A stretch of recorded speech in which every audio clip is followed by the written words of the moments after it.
Hey, what's up, champions?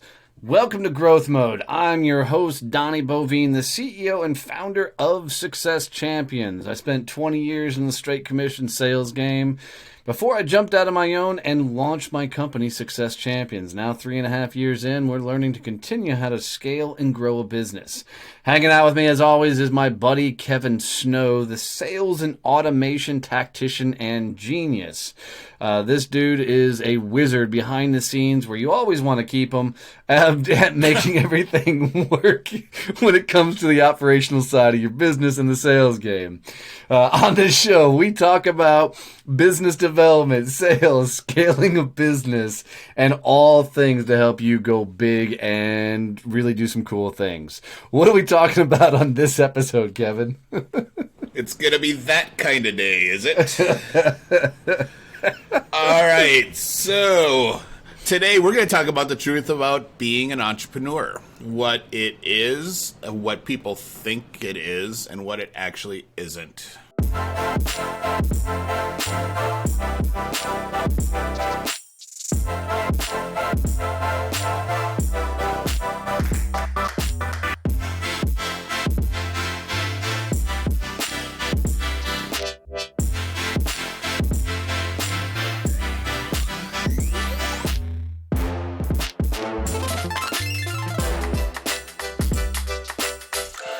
So this is going to be a lot of fun to talk about, man. And here's why for me. Because for the years that I spent in the sales game, I can honestly tell you, I thought I knew what it meant to be a business owner.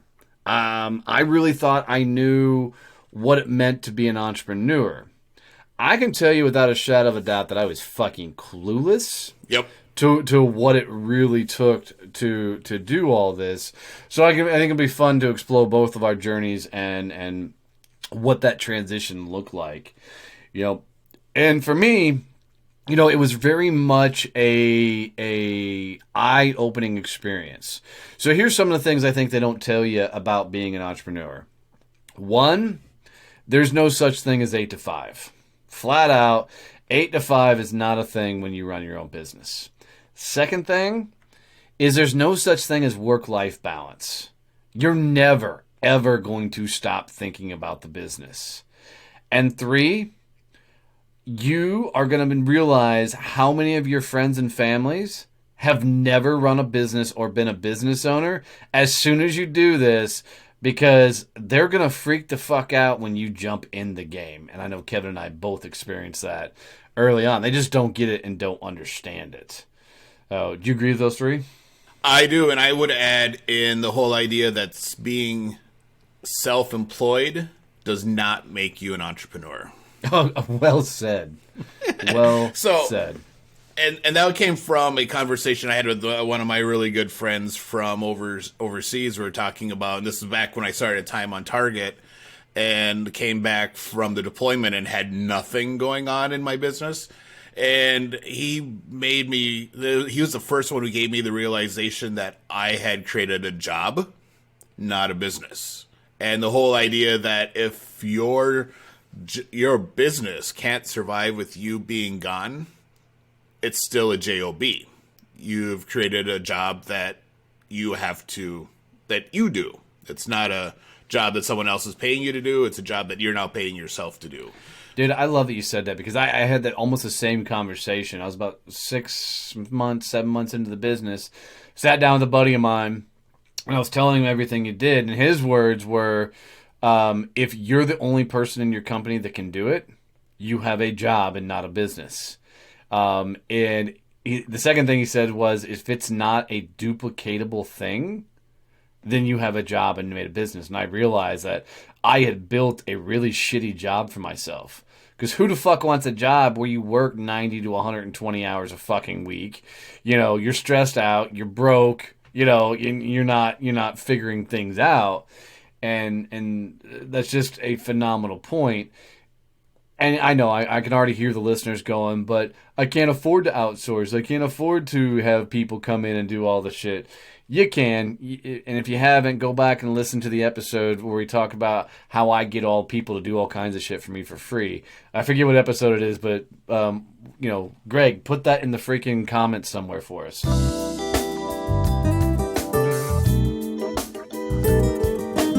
That's the truth behind it is, I came from, 20 years working for other people. And when you work for other people, you don't ask for help. You don't, question a whole lot. You're giving a task. You make sure that shit happens no matter what. There's no, hey, give this to somebody else and let them figure it out. No. That's on you. Well, and then you had the whole Marine thing. Right. Hey, Lance Corporal Bovine, go do this thing. Roger, sir. Well, you go do the thing. As a Lance Corporal, there wasn't a whole lot of Roger, sir. There was a lot more hemming and hawing. As a corporal, there became more of that. But I know I wasn't the greatest Marine there ever was, for sure. I still don't know how I got promoted.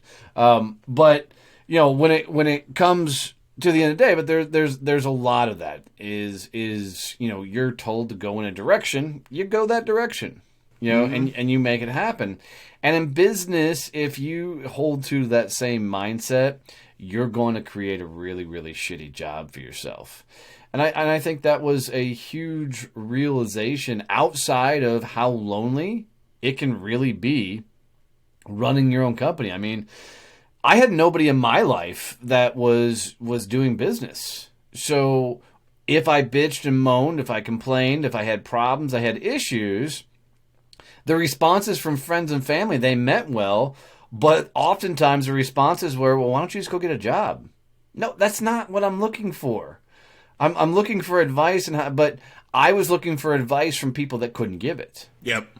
Right? They could not give me the things I needed because they had never been in this position before. And so I think as an entrepreneur, one of the greatest things you've got to do is you've got to surround yourself with other legitimate business owners. And I think that a lot of people, when they're starting out, they're hanging out with a bunch of broken people. And that's people that are financially broke, mentally broke, and haven't run a business very long themselves. So they're getting a lot of shitty advice because misery loves company. And that misery loves company is awfully somebody who's broke as fuck, both mentally and financially, giving advice because it makes them feel good versus growing their own business. And so they spend more time trying to educate somebody else versus finding themselves in bigger circles. They want to be the biggest dog in that room, even though that room is broke as shit. Yeah, do you want to be a big dog on a really little porch? Or right? a middle of the road dog on a really big porch. Right. So, and my background, I grew up on a farm. So I basically grew up on a small business.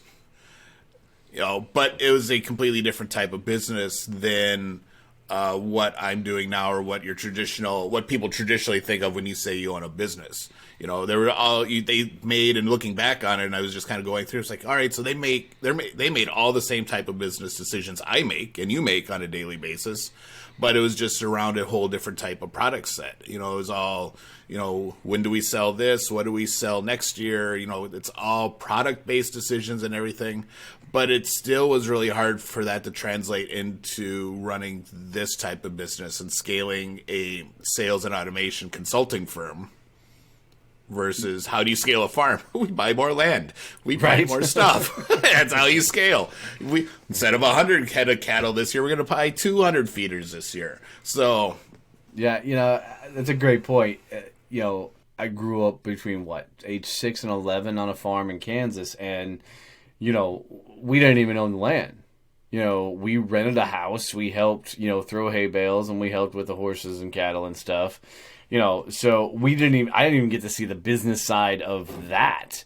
It was still, dad was a truck driver, mom worked factories and McDonald's at one point.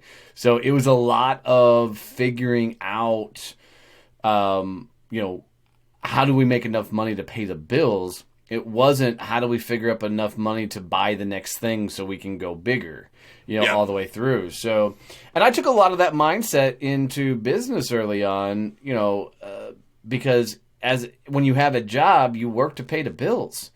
You don't work to grow, you work to survive.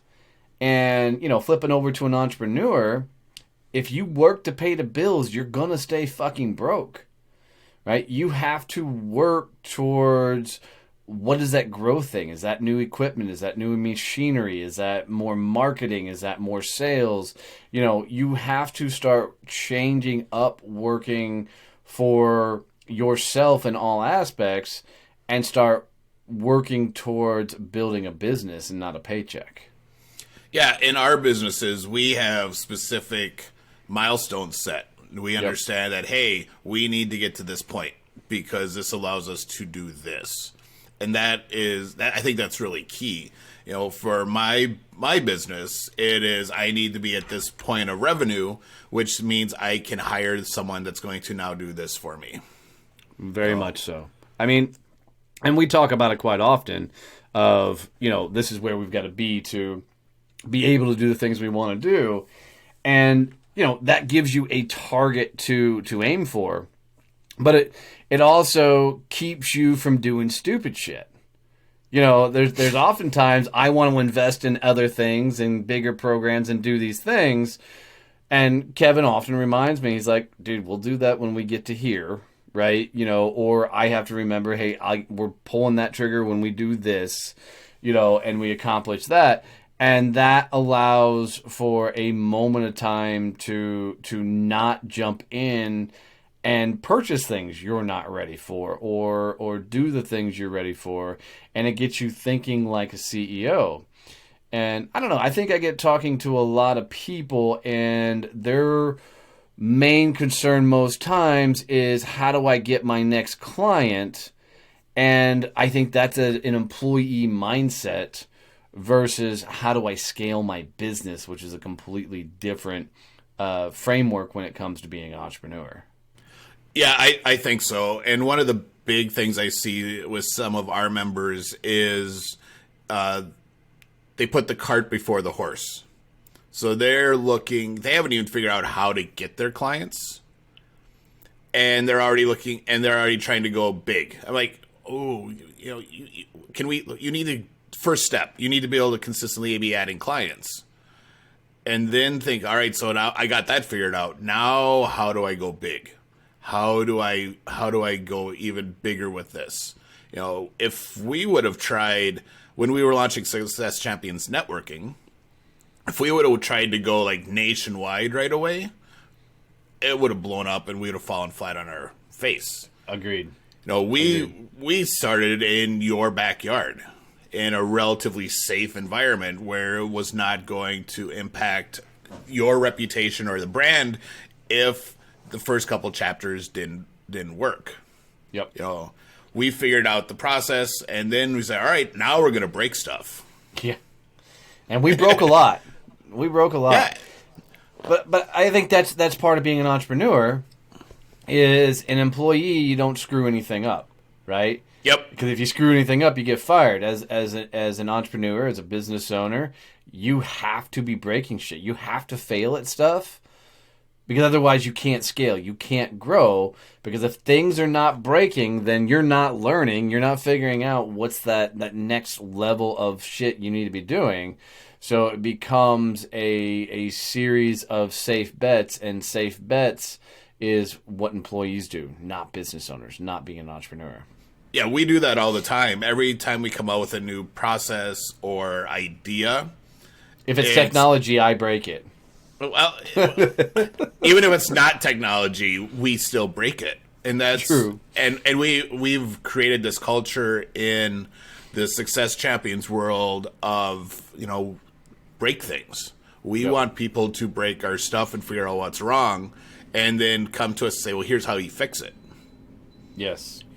Very much so. Because, it goes back to, my entire career was a series of towing the line, I think is a good way of saying it. I mean, it doesn't mean I didn't buck the system, right? But there was definitely a cognizant effort to do what I was told to do.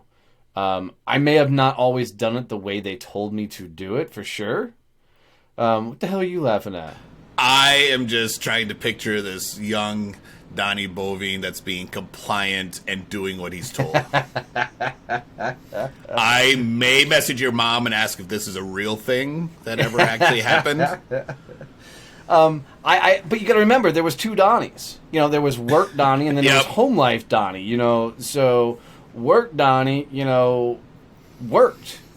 Home life Donnie, he didn't follow rules and he talked shit. You know, I mean, they were definitely two different absolute worlds. So, you know, I think, you know, going back to what we talked about on the last episode, kind of that shift of, or 2 episodes ago, of, you know, being unapologetically, you know, authentic and that and an asshole. I think it comes down to, you know, for me, I had to learn how to show up as me and toe the line in corporate America. You know, how do I be my smart ass self in a suit? Which is a really funny combination, you know. So it became a game of how much can I get away with, you know, all the way through it. But I think as an entrepreneur as a whole, it comes down to, you know, you have got to do the things that you've never done. Because the things that you've done in your life is what got you to where you're at. I mean, it's not easy being a business owner. It's not all sunshines and rainbows.